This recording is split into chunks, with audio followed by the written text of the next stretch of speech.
We're less than 24 hours away from when the global rollouts for Modern Warfare 2 start by region, with New Zealand and Australia being the first midnight launches on the way. We're still a little ways away if you're like me in North America, but we're getting tons and tons of information in the meantime.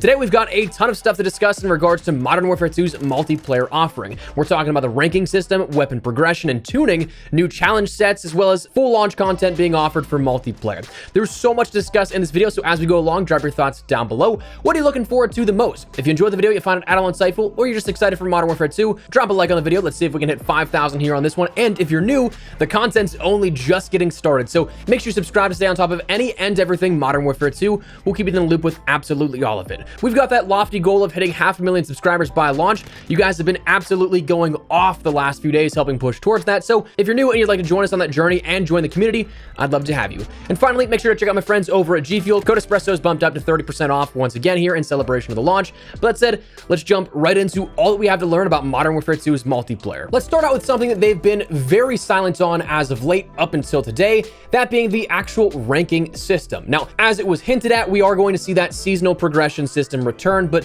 while we don't know any specifics just yet in terms of how in the future it will be returning, what it seems like is that we might actually be stuck at our max level here. There's not really any clarity on it because the seasonal prestige system is only mentioned for Season 1 in this blog, so therefore Season 1 and beyond. But in the meantime, they detail that we'll have our military ranks, levels 1 to 55, as we have done before in the past, where you end up going through those ranks, unlocking everything for the base level of the game, from your weapons, your streaks, your field upgrades, your equipment, all things like that, you'll end up gaining access to through levels 1 to 55 and that progression there. Now again, coming back to it, they didn't say if there's anything right now in this next 20 days between launch and Season 1, if there's anything beyond that, which would be very curious if we're kind of just hard stuck there, but keep that in mind that we might be able to go above that, but we also might just be stuck at 55 until Season 1 introduces the new prestige milestones going forward. Now, to help you in that leveling journey, we'll of course see daily and career challenges as well, which will grant new XP alongside your regular ranking between matches, weapon challenges, and things like that.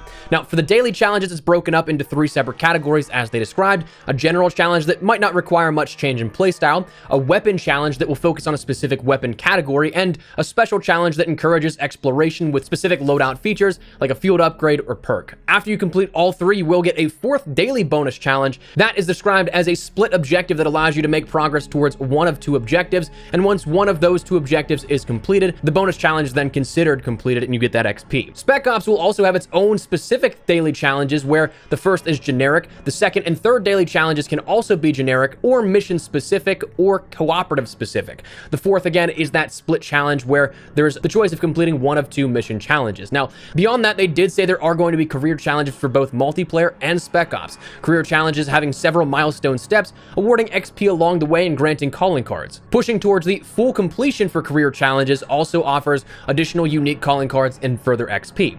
Spec Ops has kind of the same thing, but split into career stars unlocks and intel collection to give a variety of different rewards, which they did not specify. Instead, they said it was redacted. And finally, in terms of ranking and progression with that kind of stuff, they did once again say that prestige level milestones will be available within Season 1 and beyond. Now, while we're on the topic of ranking up and everything like that, I want to jump over to Spec Ops, which seems to be way more in depth in terms of the support they're giving to it as opposed to Modern Warfare 2019, which is definitely cool. Now, Spec Ops will have their missions that we know about, but we'll end up seeing the ability to complete up to 3 stars by completing missions within certain amount of time frames. Daily challenges can also grant additional stars, but your overall goal appears to be to rank up your career and kit stars. Now, these kit stars, having those ranked up, is definitely something that's important if you're interested in raids within Season 1 Reloaded. You're going to want to make sure that you have your kits ranked up so that you can take full advantage of the opportunities in raids and be well enough prepared for whatever obstacles may be facing you in those raids. So definitely grind out some Spec Ops, especially if you want to take a break from MP or something like that, because it will become useful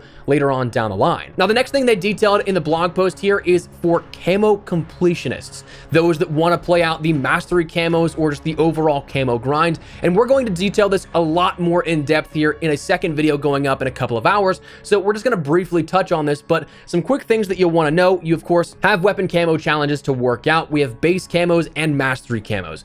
Base camos, there are 180 plus unique base weapon camos available at launch, which is kind of wild to consider. I'm very curious to see what those challenges will entail, but we also have those confirmed mastery camos of gold, platinum, polyatomic, and Orion camos. Slightly changed in how they were leaked in terms terms of what they are viewed as, but it's something that, again, we'll come back to in detail all of this, so stay tuned for a later video in a couple of hours, maybe later tonight, but we're going to break it all down so that you're entirely in the know and entirely understand it, because there are some things that are worded here that do get a little confusing, but it's a lot simpler and honestly might be better for the grinder here that cares about going for camos. Might be a decent system this year. But beyond that, one other thing that was detailed in this blog for weapons was weapon tuning. This is indeed actually coming alongside weapon mastery and the ability to prove yourself with each weapon and weapon platform, but weapon tuning is advanced gunsmith customization for specific attachments. This is available by reaching max level on a weapon that is gunsmithable. So anytime you end up reaching level 19, 20, whatever that last unlock is for a certain weapon within a weapon platform, and potentially even not in a weapon platform, but just overall, you're going to have access to the ability to fine-tune that weapon with a weapon tuning system. Described as, once unlocked, a tune button will be present on equipped tunable attachments. Selecting this button will take you to the tuning menu, where you can find a radar graph representing that attachment stats, as well as 2 sliders with opposing attributes on either end. Inching toward one attribute will generally decrease the attribute at the opposing side, so it suggests that you take great care during this process to find the fine-tuning values that make your attachment perform at peak efficiency. For example, a barrel could have 2 sliders for weight and length. Adjusting the weight slider affects both movement speed and recoil. Adjusting the length slider affects both aim down sight time and damage range. Adjusting both allows for a unique combination of effects on all 4 attributes. Weapon tuning is the persistent endgame level of weapon customization. After you unlock every attachment in-game, weapon tuning is where you can experiment to find the most ideal version of each attachment for each weapon. While the changes may seem small, they can add up to make your weapon fit your ideal meta. So this honestly is an incredibly in-depth system that I'm glad to see actually was not cut from the game like we may have initially thought, because we didn't see it in the beta, we didn't see any messaging here up until this point, despite it being shown off in our pre-briefing with Infinity Ward back in June. So very happy to see that this came into play, but honestly, I do not envy the tuning of this, because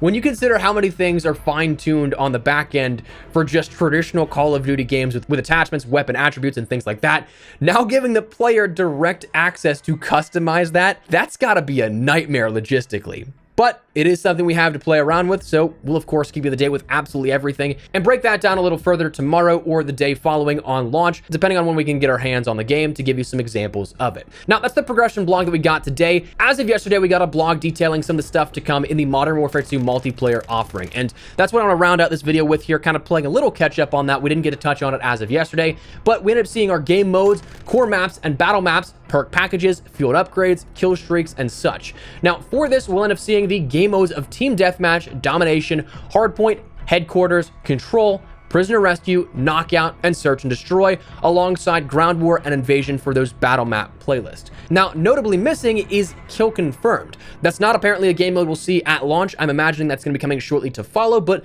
as of the launch offering, we're one shy of what was rumored to be the entire number of game modes on offer for day one. Beyond that, in terms of playlists, we end up having Tier 1 and regular modes, where Tier 1 is essentially just your renamed hardcore. I guess I kind of understand if you're trying to match the marketing and branding for Tier 1 operators, but it's something that's basically just your hardcore. Lesser health, no HUD, everything like that you're accustomed to. All those game modes will have Tier 1 now variants of those that you can play around with as well.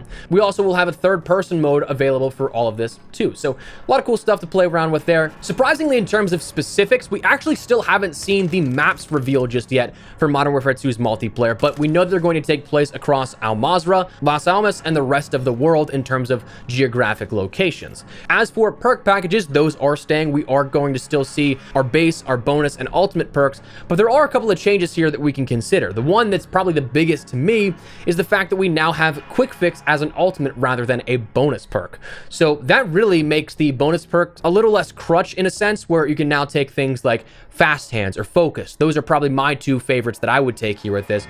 But when you get into the ultimate category, that really makes it a little bit more tough to discern which one you want to take. I mean, you have High Alert, you have Ghost, you have Quick Fix, and you have Bird's Eye that I think are all viable options for those ultimate perks. Beyond that, it seems like everything everything else is the same here at that. We don't have any details on if the earn rates are adjusted as opposed to where they were at the beginning or the end of the beta, but we'll have to wait and see with that one.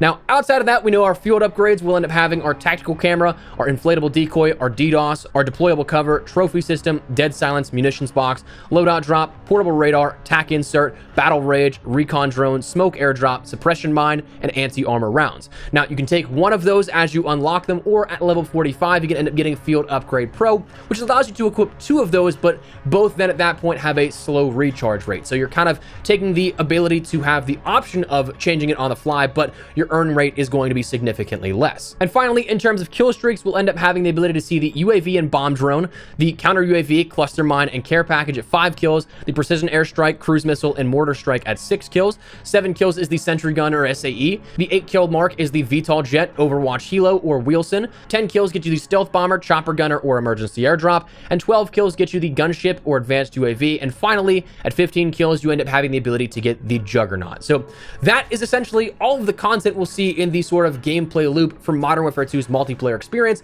and mix that in with the progression stuff that we talked about earlier.